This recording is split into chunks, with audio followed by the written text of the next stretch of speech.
अपराधी किस तरह से घटना को अंजाम देने के लिए तैयारी में जुटे थे, इसका खुलासा होने पर प्रशासनिक अमला भी हैरान रह गया। ये तस्वीरों में जो आप अर्धनिर्मित हथियार देख रहे हैं, अंदाजा लगाइए कि अगर इन्हें बनाकर तैयार कर दिया जाता और अपराधियों के हाथों तक पहुंचा दिया जाता, तो न जाने कितने लोगों की जान चली जाती, कितनी जगह लूट की वारदात होती और अपराधी इन हथियारों के बल पर न जाने क्या-क्या घटना को अंजाम देकर पुलिस के लिए परेशानी खड़ी करते। लेकिन समय रहते पुलिस ने गुप्त सूचना पर कार्रवाई की और अवैध हथियार बनाने वाली फैक्ट्री का खुलासा किया। ये तस्वीरें अरवल पुलिस की कामयाबी दर्शाती है।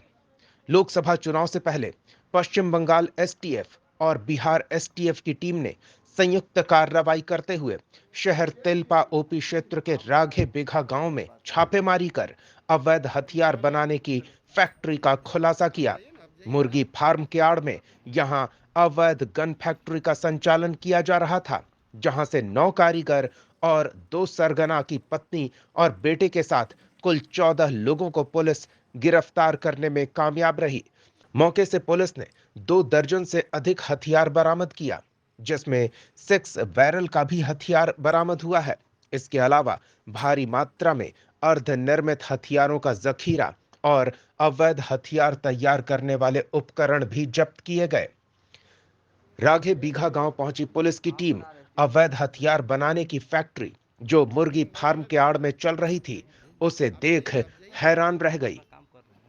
अवैध हथियारों को इतने बड़े पैमाने पर बनाने की तैयारी थी कि 12 घंटे से अधिक समय लगा पुलिस को जब्त उपकरण करने में। मुख्य सरगना मुकेश कुमार अपने भांजा लड्डू कुमार के साथ मिलकर मुर्गी फार्म के आड़ में अवैध मिनीगन फैक्ट्री का संचालन कर रहा था। यहां से बरामद उपकरणों को 4 ट्रैक्टर पर लोड कर पुलिस करपी थाने लेकर आई, जिनमें 2 बड़े-बड़े जनरेटर भी जब्त किए गए हैं। मुंगेर के ऑर्डिनेंस गन फैक्ट्री से कारीगरों को हायर किया गया था। गिरफ्तार कारीगर में पूर्व में मुंगेर ऑर्डिनेंस गन फैक्ट्री में कार्यरत शामिल हैं, जो अरवल में हथियार बनाने के इस अवैध धंधे में जुड़े थे। इधर पुलिस अधीक्षक विद्यासागर ने बताया कि गिरफ्तार मुख्य आरोपी मुकेश अपनी पत्नी दुर्शी देवी और लड्डू अपनी पत्नी आरती देवी को भी इस धंधे में शामिल कर रखा था। कारीगरों को खाना खिलाने से लेकर फैक्ट्री में हथियार निर्माण होने के बाद दूसरे मकान में रखने की जिम्मेदारी उनकी थी, जिसमें दोनों महिलाएं हथियार सप्लाई करती थीं। मुंगेर से 9 कारीगरों को लाया गया था, जिसे अलग-अलग घरों में बंद करके रखा जाता था। शुक्रवार को पुलिस की इस कामयाबी से प्रशासनिक अमला एक बड़े अवैध हथियार फैक्ट्री के खुलासे को लेकर चैन की सांस ले रहा है।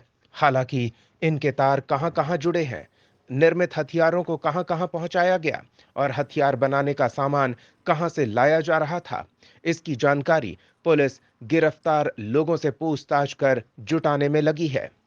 जहानाबाद न्यूज के लिए मुकेश की रिपोर्ट। 14 लोग जब घेर लिया तो उसमें 14 लोग, जिसमें कि मुख्य मास्टरमाइंड रोशन उर्फ लड्डू है और उसका मामा मुकेश, ये मास्टरमाइंड है। इनके अलावा मुंगेर के 10 कारीगरों को और मुकेश के पत्नी और रोशन के पत्नी को भी, क्योंकि इनकी भी संलिप्तता थी और संलिप्तता इस बिंदु पे थी कि ये भी कभी कभी उसका व्यापार करती थी या कारीगरों को खाना खिलाती थी और कभी कभी मैंने कि बाहर से जो भी लोग आता था उनको अंदर आने से रोकती थी या मैंने कि अपना कोई भी चीज़ बाहर नहीं होने देती थी। इसके अलावा हम लोगों ने एक स्कॉर्पियो भी वहाँ से सीज किया है और एक मोटरसाइकिल भी सीज किया है, जिसका इस्तेमाल ये लोग बने हुए सामान को बाहर तक भेजने में इसका इस्तेमाल करते थे।